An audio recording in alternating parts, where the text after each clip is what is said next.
Hi everyone, it's Heidi from Flutter by Heidi. I'm Heidi Smith. I'm an independent Stampin' Up demonstrator based in the United Kingdom. And today it's Tuesday, so that tends to be my simple stamping day. And we're working with cottage wreaths. So this is a lovely stamp set in the July to December catalogue that has got these fabulous kind of wreath building elements. And it's great because it covers all sorts of seasons. So you could go Halloween, you can go Christmas, you can go autumn. And you can go winter and Christmas. And you've got sentiments to go with that as well. So you can have things for Thanksgiving, say Halloween, just a generic card. So I think it's a really great set. It does come with dies, but today I thought we'd just focus purely on the stamping because not everybody has the dies. People, if you're starting out, this is a great set to get some fabulous results quite quickly. Other things you're going to need obviously your cardstock. I'm using blending brushes. These come in a pack of 3, absolutely fantastic, and there are some new smaller ones coming as well, but these big ones are fabulous to get you started. And I'm keeping it quite kind of monotone. So here we go. These are the cards that I wanted to share with you. So we have got very much a simple stamping. It is just inks, stamp and ink and card, and that's all it is on there. This one I've stepped it up a little bit with an extra, just a single layer on the front there. And obviously because we've got a layer, you can see I've added a bit of dimension there, and we've stamped the inside. I've stamped the inside of this one as well, just to add a little bit of interest. And then the final one has got that up on a layer with some background stamping as well. So they're really straightforward and use the same sort of principles.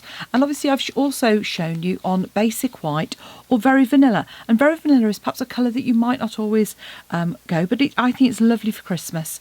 It adds some warmth to it. So which is your preference? Again, depending on what time, if you're posting things and postage is at a premium these days, this one is great. It is, there is no layers at all, so it is going to go through.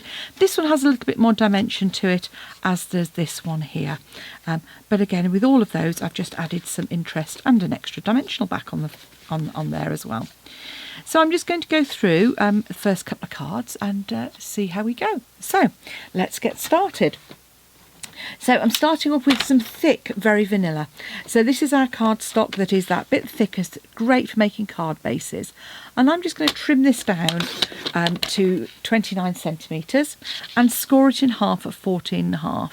So depending on where you are in the world, you might be using US cardstock. So you'll make a base that is 4¼ inches by 11 inches and score it in half. Or in Europe, I always trim mine down slightly, but you could just do a straightforward half piece of cardstock. And if you're working inches, you do 5 7/8 by 4 1/8. So that is our thick base.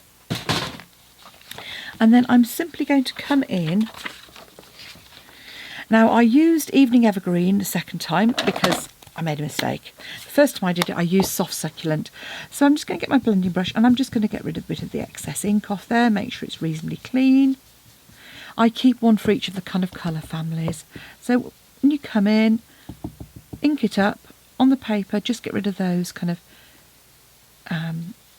the extra bits, and then you just come in, and I'm probably being a little bit more heavy-handed than I would normally here.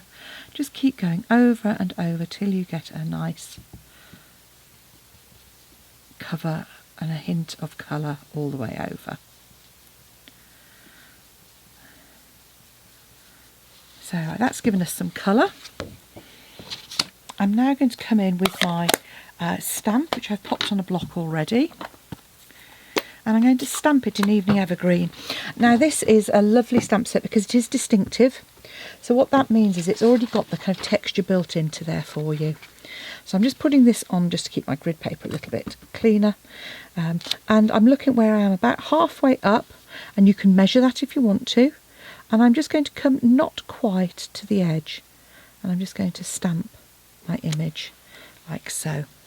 Now, one of the things I struggle with is lining up my sentiment, and so I'm going to use a small post-it note and just line that up against the edge. And I'm going to come in with my stamp, my Merry Christmas, and I'm going to use that to help line it up. So hopefully that will be a little bit straighter than if I just did it freehand. It also means if I've got ink, as I obviously have there, I'm not going to get it all over my card. So once I've done that, I'm then coming in with my little pine sort of leaves, and I'm just coming round the outside edge with those leaves to kind of create an extra layer. So if you imagine if you were actually creating a wreath, you'd actually have some, eucalyptus or something, and then you'd have your fir on top of that. And then to bring that a little bit more to life, I'm going to use my cherry cobbler and just come in and add some berries, as many as you like. I'm just sort of dotting those around, and again coming near the edge. And that is our simple card. So it's as easy as that, really quick. Now, if you wanted to then step that up, as I said, you can then add some layers to your cardstock. So that's what we've got here. And all you would do then is you would cut your layers of cardstock. So you would cut this layer of soft succulent would be 14 by 10, and then you'd cut another ½ centimetre smaller, so 13.5 by 9.5, and you would just add that onto the top. So it really is quick and easy. Look at that, you actually made a card in less than 7 minutes, this one here, yeah, as simple as that. So quick, easy, fun. Come back and see me again soon. If you'd like to buy the Cottage Wreath stamp set, then pop along to my shop and Stampin' Up and select me as your demonstrator when you check out. Thanks for watching. Come back and see me soon. Bye.